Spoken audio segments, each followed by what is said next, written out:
Hello everyone, this is Shilpa Sharma, lecturer, HR Department, Simage Group of Institutions, Patna. In my last video, which was on moonlighting, I made you understand कि moonlighting क्या होती है और कैसे इसको लेके decent in opinion है अभी इंडस्ट्री में. कुछ ऑर्गेनाइजेशंस या कुछ जो CEOs हैं, जो हेड हैं, वो ये मानते हैं कि मूनलाइटिंग चोरी नहीं है, कोई अनएथिकल नहीं है, इलीगल नहीं है. वेरएज ऐसे भी ऑर्गेनाइजेशंस हैं जैसे विप्रो के जो चेयरपर्सन हैं ऋषद प्रेम जी, उन्होंने 300 लोगों की सर्विस टर्मिनेट कर दी इसलिए क्योंकि वो मूनलाइटिंग करते हुए पाए गए थे. हाउएवर, क्या मूनलाइटिंग एक न्यू वर्ड है? No, it is not. The contract of employment of various companies even before this buzzword of moonlighting had it in contract कि double employment prohibited है. अगर आप लेबर लॉज को भी उठा के देखेंगे तो कुछ लेबर लॉज में ये क्लियरली मेंशन्ड है कि डबल एम्प्लॉयमेंट चीटिंग है और अगर आप ये चीटिंग करते हुए पाए जाते हैं so all the benefits being given to you can be taken back and that too without any liability और notice. For example, this is clearly mentioned in the Maternity Benefit Act 1961 कि अगर एक pregnant women employ किसी organisation से ये बोल के benefits उठाती है और छुट्टी लेती है कि उसको मैटर्निटी बेनिफिट चाहिए, मातृत्व लाभ चाहिए, और उस दौरान वो छुट्टी के दौरान किसी और ऑर्गेनाइजेशन में सर्विस करती हुई पाई जाती है, तो ऐसे जो उसका पेरेंट ऑर्गेनाइजेशन है उस ऑर्गेनाइजेशन से उसके सारे बेनिफिट्स को कर्ब किया जा सकता है. और ऐसे ही कुछ क्लॉजेस दूसरे लेबर लेजिस्लेशंस में भी मेंशन्ड हैं. अगर स्पेसिफिकली हम IT इंडस्ट्री की बात करें तो टेक महिंद्रा के MD CEO mister Gurnani has clearly said that moonlighting is not cheating as long as you are ethical and you are not involved in any kind of fraud. But Rishad Premji says that moonlighting amounts to cheating.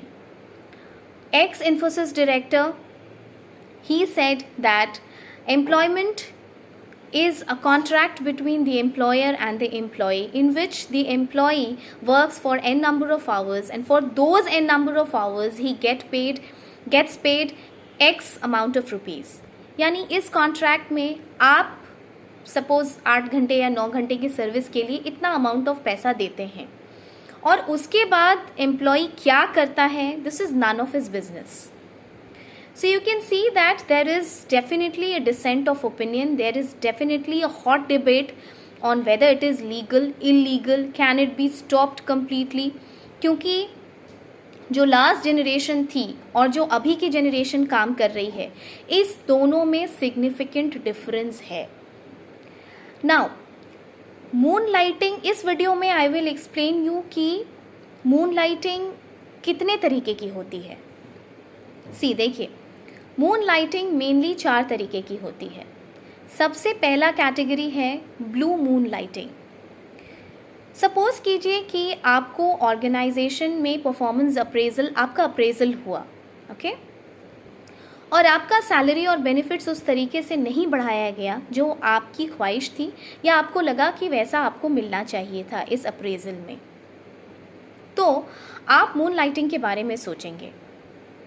आप ये चाहेंगे कि कहीं और भी आप नौकरी करें, बट आपके अंदर इस केस में अप्रोप्रिएट स्किल्स लैकिंग हैं.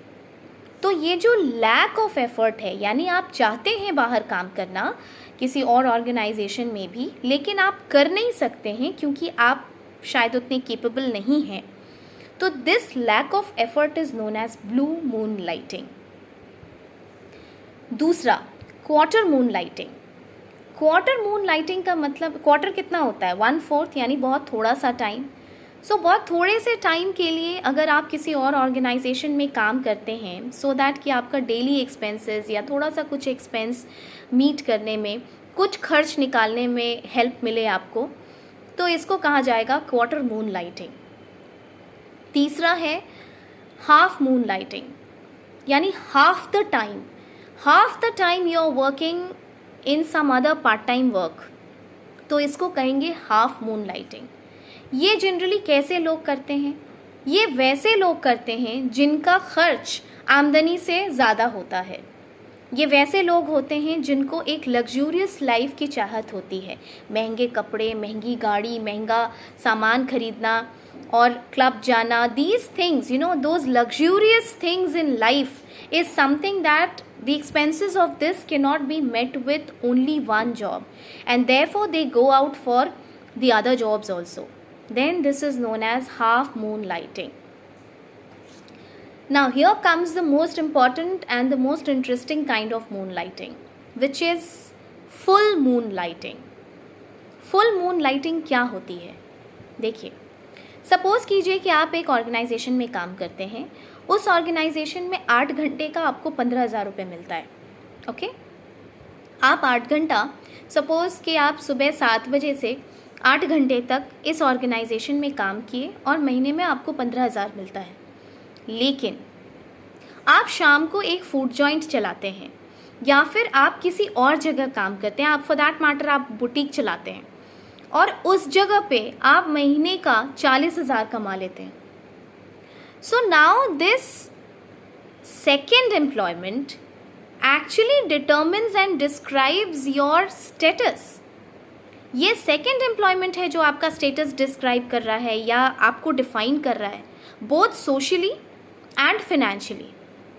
तो जब सेकेंड एम्प्लॉयमेंट फर्स्ट एम्प्लॉयमेंट को ओवरशैडो कर देता है ना, पैसे के टर्म्स में और सोशल स्टेटस के टर्म्स में, तब इसको हम कहते हैं फुल मून लाइटिंग.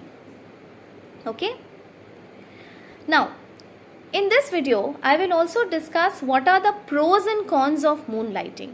क्या मून लाइटिंग सिर्फ प्रॉब्लम है, और अगर है तो क्या प्रॉब्लम है इसके साथ, और अगर प्रोज है यानी एडवांटेजेस है तो क्या एडवांटेज है मून लाइटिंग का.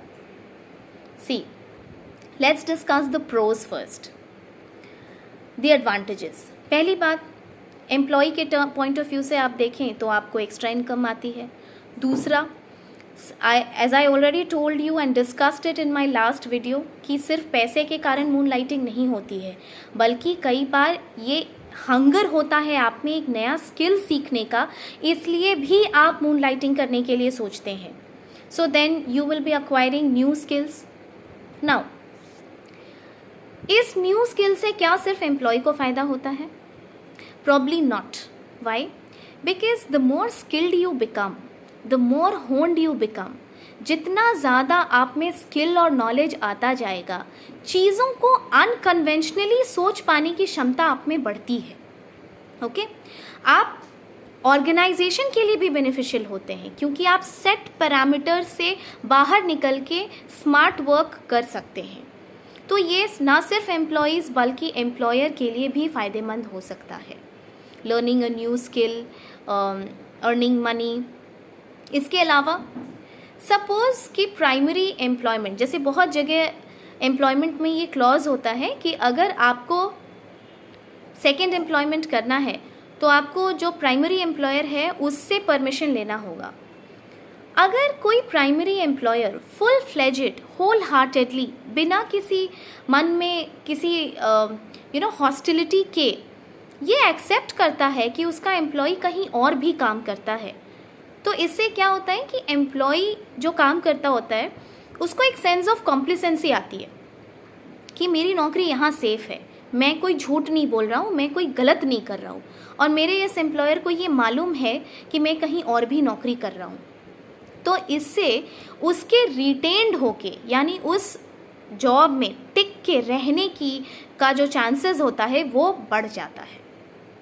इसके अलावा देखिए, एलपीजी के एरा के बाद यानी लिबरलाइजेशन, प्राइवेटाइजेशन और ग्लोबलाइजेशन जो इकोनॉमिक पॉलिसी में लाया गया, इसके बाद कॉन्ट्रैक्चुअलाइजेशन ऑफ वर्कर्स की जो टेंडेंसी है वो बढ़ गई है. ओके, जो कॉन्ट्रैक्ट पे वर्कर्स रखे जा रहे हैं या जो शॉर्ट टर्म के लिए टेम्पररी किसी सीजनल किसी एम्प्लॉयमेंट के लिए रखे जा रहे हैं वर्कर्स, जैसे से फॉर एग्जांपल कि आप हिल स्टेशंस की बात कीजिए. तो इस सर्विस सेक्टर में ऐसा होता है कि विंटर्स पीक सीज़न होता है, एक सर्टेन 6 महीना पीक सीज़न होता है, टूरिस्ट बहुत बढ़ जाते हैं, तो होटल इंडस्ट्री को सर्व करने के लिए ज़्यादा से ज़्यादा लोगों की ज़रूरत पड़ती है। और जब ये सीज़न चला जाता है तो ऑफ सीज़न में they shed off this load, they shed off this many number of manpower. तो सीजनल एम्प्लॉयमेंट को भी फुलफिल करने के लिए ये अच्छा तरीका है कि मून लाइटिंग अलाउ की जाए। Now let's discuss what is the problem with moon lighting. क्यों कोई कंपनी इस चीज़ को एज अ प्रॉब्लम देखती है। आप अपने ऊपर ये बात ले करके इमेजिन कीजिए कि अगर आप 6 घंटे का क्लास यहाँ करते हैं और फिर ये 6 घंटा कहीं और करते हैं, तो नेक्स्ट डे जब आप इस कॉलेज में आएंगे तो आप उतने फ्रेश नहीं होंगे, right? Because there are chances of poor attentiveness, lack of sleep, multiple tasking will lead to a lot of confusion. आप स्लीप डिप्राइव्ड होंगे तो आप साइकोलॉजिकली टायर्ड फील करेंगे। प्लस अगर आप बहुत लंबे समय तक फिजिकली टायर्ड होते हैं तो एक साइकोलॉजिकल स्टेट ऑफ फटीग भी जनरेट करता है आप में, और प्रोडक्टिविटी बहुत बुरी तरीके से डाउन हो जाती है, प्लमेट करती है। आप उतना आउटपुट देने की क्षमता फिर नहीं रखते हैं जितनी आप तब करेंगे when you are working for a particular number of hours. इसके अलावा सबसे बड़ा रीज़न ये होता है कि जब कंपनी आपके ऊपर ट्रेनिंग का कॉस्ट लगाती है, जब आपको ट्रेन किया जाता है, तब आप बिलेबल नहीं होते हैं।